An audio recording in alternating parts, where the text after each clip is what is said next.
Bună, numele meu este Monica Felicia, sunt make-up ambasador Cupio, iar acesta este ultimul episod din cursul Summer Makeup. Episodul de astăzi se numește Machiaj Glowy Summer și vă arăt cum să realizați un machiaj luminos pentru vară.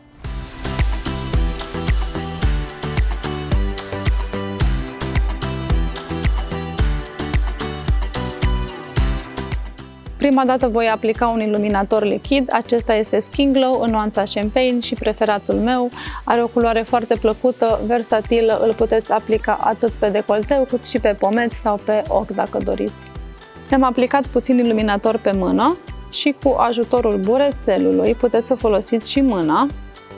Îmi iau o cantitate mică și pur și simplu îl aplic pe cel mai înalt punct al pometelui, mă uit drept în oglindă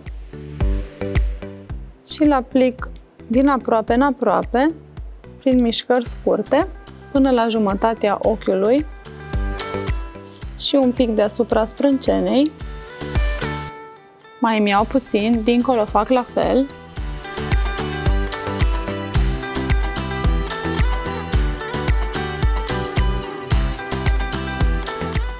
Îl mai puteți pune puțin între sprâncene, deasupra buzelor și pe bărbie.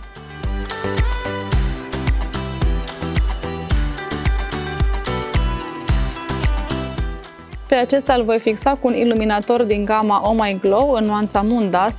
Are o textură cremoasă și este extrem de pigmentat. I-am luat puțin pe pensulă și pur și simplu îl aplic peste fin, peste cel lichid. Invers fac la fel. Aceasta este pensula 326 din păr de veveriță, o pensulă extrem de moale care dispersează foarte bine produsul.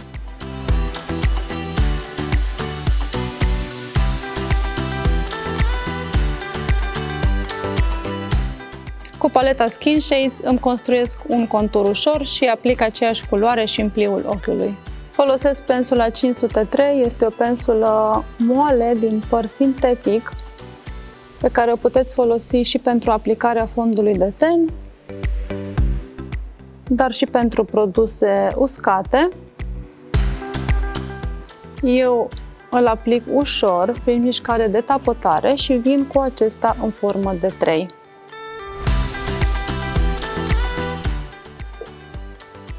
Și dincolo fac la fel.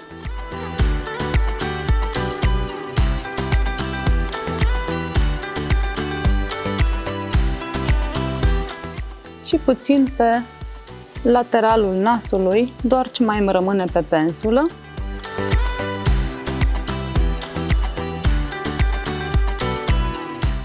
Apoi aveți nevoie de o pensulă de blending.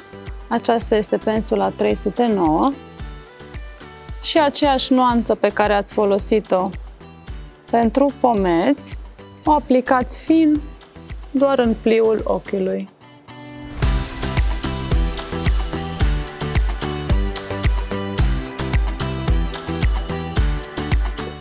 Apoi tot din gama Skin Glow, acest iluminator lichid în nuanța Honey, este un bronz foarte frumos, merge aplicat și pe decolteu dacă sunteți mai bronzate. Mi-aplic foarte puțin pe mână și cu aceeași pensulă de blending, cu 309, îmi iau o cantitate mică pe care o aplic pe pleoapa superioară. Încerc să o blendui ușor și să-l aplicați foarte fin.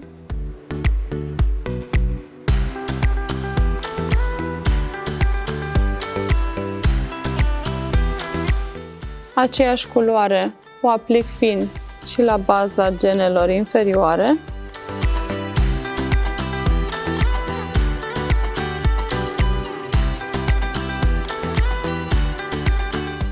Cu pensula 702, același iluminator Moon Dust pe care l-am folosit mai devreme pentru pomeți, îl aplic doar aici în colțul intern și apoi aplic mascara. Vreau să vă arăt un truc, cum puteți combina iluminatorul lichid Skin Glow cu orice ruj care vă place vouă. Mie pentru vară îmi place în mod special nuanța asta din gama Copiolicious, nuanța se numește Pumpkin Pie, arată frumos și pe post de blush, dar am să vă arăt imediat cum să faceți. Aplicați o cantitate mică de iluminator pe mână și lângă puțin ruj, puteți folosi ce culoare vreți voi, poate și mai puțin puternică decât cea pe care o folosesc eu acum. Le combinați și îl aplicați pe pomeți folosind o pensulă sau burețelul.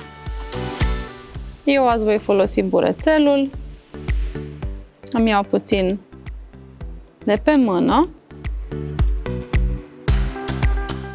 mă uit drept în oglindă, zâmbesc și îl aplic pe post de blush, iar așa îmi construiesc un blush extrem de luminos și de glowy, perfect pentru vară. Avem și un concurs pentru voi. Pentru a putea participa, trebuie să scrieți un comentariu la acest videoclip în care să-mi spuneți cum preferați să vă conturați buzele pe timpul verii, dacă le preferați mate sau glossy. Nu uitați să vă abonați la canalul nostru de YouTube, să porniți notificările și puteți câștiga un premiu surpriză. Câștigătoarea va fi anunțată printr-un comentariu la acest videoclip într-o săptămână și fiți atente pentru că comentariile multiple nu sunt validate. Să aveți mult succes! La final îmi voi contura buzele cu creionul în nuanța Coffee.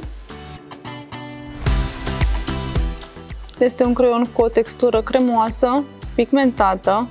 Mie îmi place să și umplu puțin toată suprafața buzei.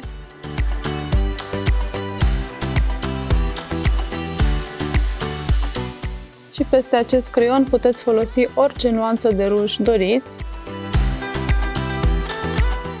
Eu voi folosi rujul Copiolicious Pumpkin Pie, pe care l-am aplicat mai devreme pe post de blush. Îl pun foarte puțin pe mână și îl voi întinde cu o pensulă.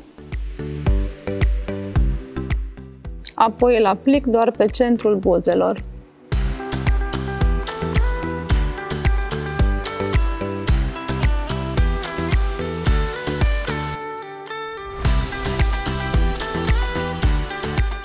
Eu pe timp de vară recunosc că folosesc foarte des glossurile, iar azi voi folosi unul din gama Taste Me. Nuanța se numește Vanilla Cream și are un miros superb de vanilie.